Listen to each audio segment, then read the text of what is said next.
Hello friends, जय Hind. This is Shweta. Welcome to my YouTube channel Gyankunj with Shweta में आपका स्वागत है। आई होप कि आप लोग बहुत अच्छे होंगे, स्वस्थ होंगे। और अगर आप लोगों ने मेरा चैनल सब्सक्राइब नहीं किया होगा तो please like and subscribe my channel.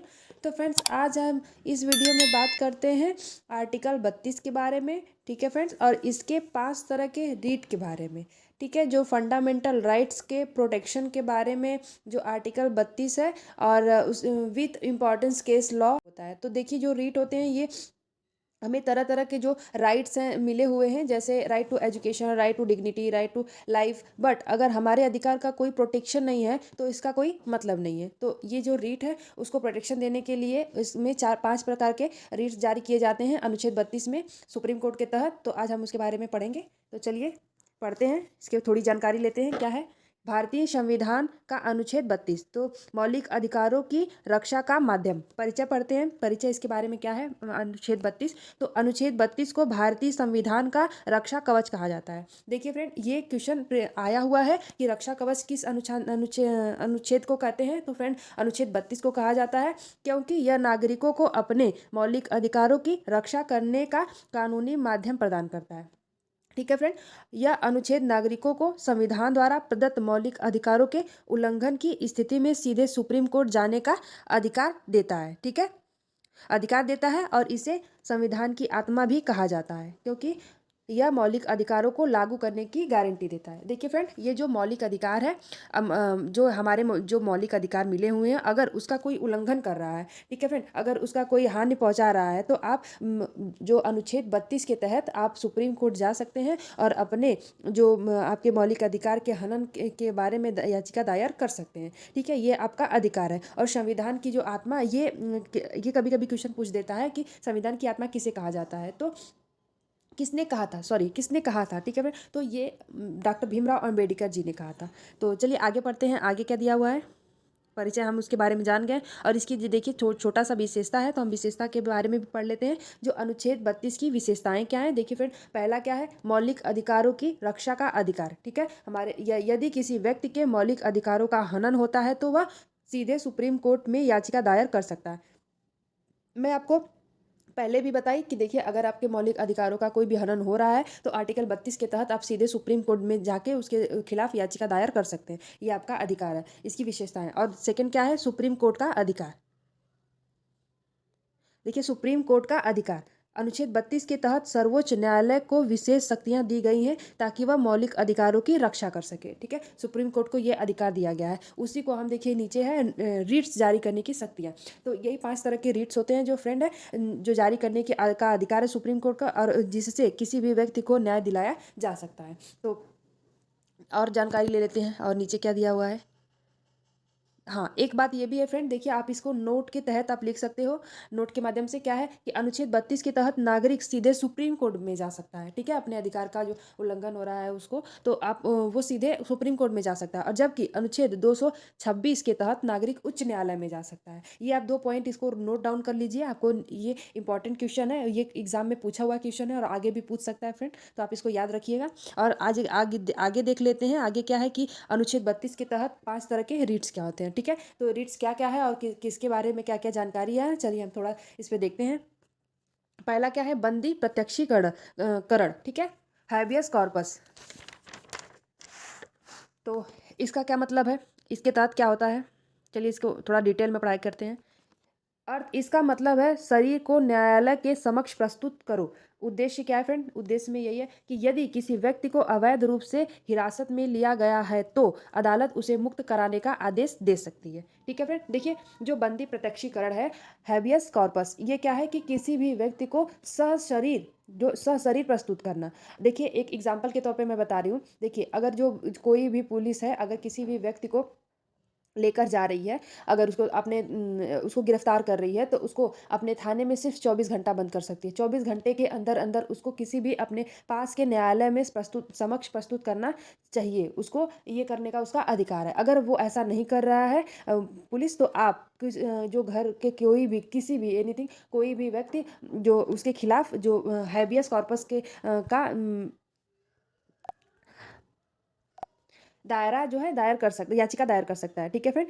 तो देखिए अदालत उसे तुरंत ही रिहा करने का आदेश दे सकती है। और अगर फिर क्या होगा कि आप जो अदालत है वो क्या करेगी, वो एक जो थाने में है कॉज नोटिस जारी करेगी। और क्या होता है कि फिर वो पुलिस वाले को उसको में लिखना पड़ेगा कि किस कारण के वजह से आपने उसको 24 घंटे के अंदर न्यायालय में प्रस्तुत क्यों नहीं किया। ठीक है? वो एक हलफनामा लिखवाएगी जो स्टाम्प पेपर पे, उसमें वो कोई भी गलत चीज़ें नहीं लिख सकते हैं, ना ही कोई झूठ लिख सकते हैं। ठीक है? यही चीज़ है इसमें बंदी प्रत्यक्षीकरण में है फ्रेंड। देखिए उदाहरण में भी दिया गया है, अगर किसी व्यक्ति को पुलिस ने बिना किसी कानूनी कारण के गिरफ्तार कर लिया है तो उसके परिवार वाले हैबियस कॉर्पस याचिका दायर कर सकते हैं और अदालत उसे तुरंत रिहा करने का आदेश दे सकती है। तो नेक्स्ट पढ़ते हैं, नेक्स्ट क्या है फ्रेंड, चलिए जानकारी लेते हैं।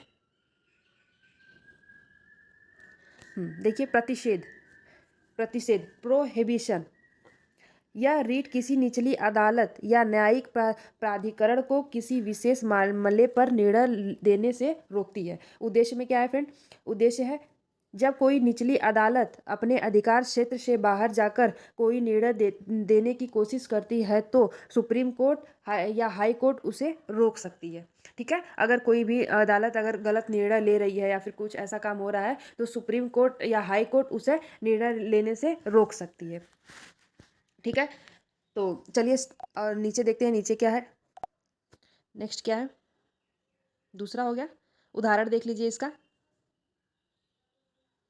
उदाहरण देख लीजिए, अगर कोई मजिस्ट्रेट किसी ऐसे मामले की सुनवाई कर रहा है जो उसके अधिकार क्षेत्र में नहीं आता तो उच्च न्यायालय या सुप्रीम कोर्ट प्रोहिबिशन रीट जारी कर सकता है और उसे रोक सकता है। वही बात है कि अगर सही है मजिस्ट्रेट किसी भी ऐसे मामले की सुनवाई कर रहा है तो उसे वो रोक सकता है। ठीक है? इसके तहत। और चलिए नेक्स्ट क्या है, नेक्स्ट देखते हैं, तीसरा। तीसरा देखिए, परमादेश। ठीक है? मैंडमस, इसका क्या मतलब होता है परमादेश, इसका मतलब है आदेश देना। ठीक है? परमादेश का मतलब कि हम आदेश देते हैं, जो सुप्रीम कोर्ट किसी के खिलाफ कहता है कि मैं आदेश देता हूँ आपको ये काम करने के लिए। ठीक है? उद्देश्य क्या है, यह रीट किसी सरकारी अधिकारी या संस्था को अपना कर्तव्य निभाने के लिए बाध्य कर सकती है। ठीक है? उसका ये अधिकार है कि अगर आप कोई गलत काम कर रहे किए हैं तो उसको आप वो आदेश दे सकता है कि हम आदेश देते हैं कि अपना आप कर्तव्य निभाइए। उदाहरण पढ़ते हैं, उदाहरण में क्या दिया गया है,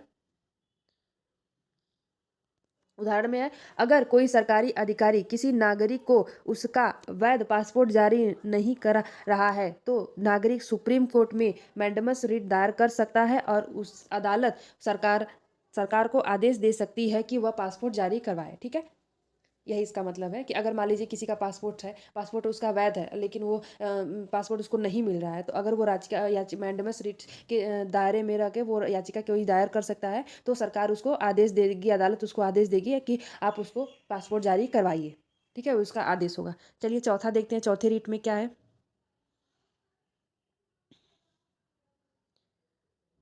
चौथा रीट क्या है, अधिकार उत्प्रेक्षण। ठीक है? क्यों वारंटो, यह अर्थ क्या है, यह रीट निचली अदालतों या न्यायिक निकायों द्वारा गलत निर्णय को निरस्त करने के लिए जारी की जाती है। उद्देश्य क्या है, जब कोई निचली अदालत किसी गैर कानूनी फैसले पर पहुंचती है तो सुप्रीम कोर्ट या हाई कोर्ट उसे रद्द कर सकती है। ठीक है? अगर कोई भी निचली अदालत है अगर गैर कानूनी फैसले पर पहुंचती है तो उसे सुप्रीम कोर्ट या हाई कोर्ट उसे यह अधिकार है कि वो रद्द करवा सकती है। ठीक है? तो देखिए उदाहरण में क्या लिखा है, उदाहरण में, अगर कोई निचली अदालत गलत तरीके से किसी निर्दोष व्यक्ति को दोषी ठहरा देती है तो सुप्रीम कोर्ट सर्टियोरेटी रीट जारी करके उस फैसले को निरस्त कर सकती है। ठीक है? तो देखिए लास्ट पढ़ते हैं, लास्ट क्या है रीट। देखिए लास्ट रीट है अधिकार परीक्षा। ठीक है? इसका क्या अर्थ है, तुम किस किस अधिकार से इस पद पर हो, इसका ये अर्थ है। उद्देश्य क्या है, यह रीट उन मामलों में लागू होती है जहां कोई व्यक्ति गैर कानूनी रूप से किसी सरकारी पद पर काबिज हो। देखिए क्या होता है कि अगर मान लीजिए एक टीचर के लिए क्या डिग्री होती है, बीएड या बीटीसी, फिर ठीक है उसका सीटेट और जैसे टेट सीटेट ये क्वालिफाइड हो, फिर उसका जो सुपर टेट हो वो क्वालिफाइड है तो जाके वो सरकारी टीचर बन सकता है। तो जब अगर वो सरकारी टीचर है और अगर वो अपना काम नहीं कर रहा है, उसके तहत कोई माली आके स्कूल का जो माली है वो आके पढ़ा रहा है तो आपका ये अधिकार है कि आप उसे ये अधिकार परीक्षा के तहत उसे उसके तहत याचिका दायर कर सकते हैं कि ये टीचर नहीं है फिर भी ये स्कूल के जो है माली हैं लेकिन ये आप पढ़ा रहे हैं, ये एक टीचर के पद पे हैं तो ऐसा ये नहीं कर सकते हैं। ठीक है? उनके ऊपर मुकदमा चला जाएगा। तो ये आपका अधिकार है। अगर मान लीजिए कोई नर्स है हॉस्पिटल में, तो वो नर्स है तो नर्स का काम करेगी, वो ऑपरेशन नहीं कर सकती। तो ऐसे में भी अगर कोई ऐसा कहीं हो रहा है तो आप उसके तहत याचिका दायर कर सकते हैं। ठीक है, ये आपका अधिकार है। देखिए उदाहरण में भी क्या लिखा है, आइए थोड़ा पढ़ लेते हैं। उदाहरण में, अगर कोई व्यक्ति अवैध रूप से सरकारी पद पर बैठा है तो कोई भी व्यक्ति क्यों वारंटो रिट दायर कर सकता है और अदालत उस पद पर से हटाने का आदेश दे सकती है। ठीक है फ्रेंड, आई होप कि आप लोगों को ये बात समझ में आई होगी। तो चलिए हम अनुच्छेद 32 का महत्व देख लेते हैं। ठीक है, महत्व क्या है अनुच्छेद 32 का महत्व? महत्व है संविधान का रक्षक। यह संविधान द्वारा दिए गए मौलिक अधिकारों की सुरक्षा करता है। ठीक है, मैं बताई हूँ कि जो भी अधिकार है आपके, जो भी मौलिक अधिकार है उसका सुरक्षा करता है, उसको प्रोटेक्शन देता है अनुच्छेद 32। और दूसरा क्या है, न्याय तक पहुँच। यह नागरिकों को न्याय प्राप्त करने का आसान माध्यम प्रदान करता है। मैं अभी बताई हूँ कि इसी के तहत आप अपना जो न्याय है प्राप्त कर सकते हैं। ठीक है, और लोकतंत्र को मजबूत करता है। यह सरकार और सरकारी संस्थाओं को उनकी सीमाओं के भीतर काम करने के लिए बाध्य करता है। ठीक है, तो आगे क्या है, इसका महत्व हम लोग देख लिए। हाँ, आगे देखिए जो अनुच्छेद 32 है उसके जो जुड़े कुछ महत्वपूर्ण न्यायिक फैसले हैं, जैसे केशवानंद भारती केस है जो 1973 में। इस केस में सुप्रीम कोर्ट ने कहा कि संविधान का मूल ढांचा बदला नहीं जा सकता और अनुच्छेद 32 संविधान की आत्मा है। ठीक है, ये भी क्वेश्चन पूछा गया है फ्रेंड आपके, इसके तहत पूछ सकता है कि संविधान का मूल ढांचा बदला नहीं जा सकता और अनुच्छेद 32 संविधान की आत्मा है। ये केस है ये तो आपको बताना पड़ेगा, केशवानंद भारती केस में ये बात कही गई है। ठीक है, दूसरा क्या है, ए गोपालन बनाम भारत सरकार 1950। इस फैसले में अदालत ने कहा कि अनुच्छेद 32 सिर्फ मौलिक अधिकारों के उल्लंघन की स्थिति में लागू होता है, अन्य मामलों में नहीं। ठीक है, अगर बस आपका मौलिक अधिकार का उल्लंघन है, इसी स्थिति में ये लागू हो सकता है और अन्य किसी मामलों में नहीं, अनुच्छेद 32 को। ठीक है, और तीसरा क्या है, मनोज नरूला बनाम भारत सरकार 2014। इसमें क्या है फ्रेंड, सुप्रीम कोर्ट ने कहा कि संविधान का मूल ढांचा लोकतंत्र, स्वतंत्रता और न्याय पर आधारित है और अनुच्छेद 32 इसे बनाए रखने के लिए आवश्यक है। ठीक है, हम लोग ये तीसरा देख लिए। इसका निष्कर्ष क्या है, थोड़ा सा निष्कर्ष भी पे हम लोग देख लेते हैं। देखिए अनुच्छेद 32 भारतीय नागरिकों के मौलिक अधिकारों की रक्षा के लिए एक मजबूत कानूनी हथियार है। ये तो आप लोगों को अभी तक समझ में आ गया होगा फ्रेंड कि अगर हमारे मौलिक अधिकार को का हनन होता है तो हम अनुच्छेद 32 के तहत हम सुप्रीम कोर्ट में याचिका दायर कर सकते हैं। तो ये समझ लीजिए हमारे मौलिक अधिकार का एक हथियार ही है अनुच्छेद 32। और दूसरा पॉइंट क्या है कि यह न्यायिक व्यवस्था को नागरिकों के अधिकारों की रक्षा के लिए सशक्त बनाता है। ठीक है, ये भी बात सही है। और यदि किसी व्यक्ति के मौलिक अधिकारों का उल्लंघन होता है तो वह सीधे सुप्रीम कोर्ट में याचिका दायर कर सकता है। और भीमराव अंबेडकर ने ही इस संविधान की, आइए मैं आपको बता चुकी हूँ कि संविधान की आत्मा किसे कहा जाता है। फिर ये क्वेश्चन पूछा गया है, कौन कहा है, तो डॉक्टर भीमराव अंबेडकर ने संविधान की आत्मा कहा है। ठीक है फ्रेंड, तो आई होप कि आप लोगों को मेरा ये वीडियो अच्छा लगे और यूज़फुल हो आप लोगों के लिए। तो प्लीज़ मेरे वीडियो को लाइक करिएगा, चैनल को सब्सक्राइब करिएगा फ्रेंड। और मिलते हैं नेक्स्ट वीडियो में नेक्स्ट टॉपिक के साथ। और अगर आप लोगों को ऐसा ही इन्फॉर्मेशन वाली वीडियो देखना है तो मेरे चैनल को सब्सक्राइब करिएगा। और मैं डेली ही ऐसे ऐसे वीडियो लाती रहती हूँ, फ्यूचर में भी लाऊंगी। तो और अगर आप लोगों को ये PDF अगर चाहिए तो आप इस वीडियो के डिस्क्रिप्शन बॉक्स में मैं टेलीग्राम चैनल का लिंक दे दूँगी, आप लोग वहाँ से जाके इस PDF को डाउनलोड कर सकते हैं। तो ठीक है, अपना ध्यान रखिए, स्वस्थ रहिए फ्रेंड और स्टडी करते रहिए। ठीक है, तो thank you so much friend, जय हिंद।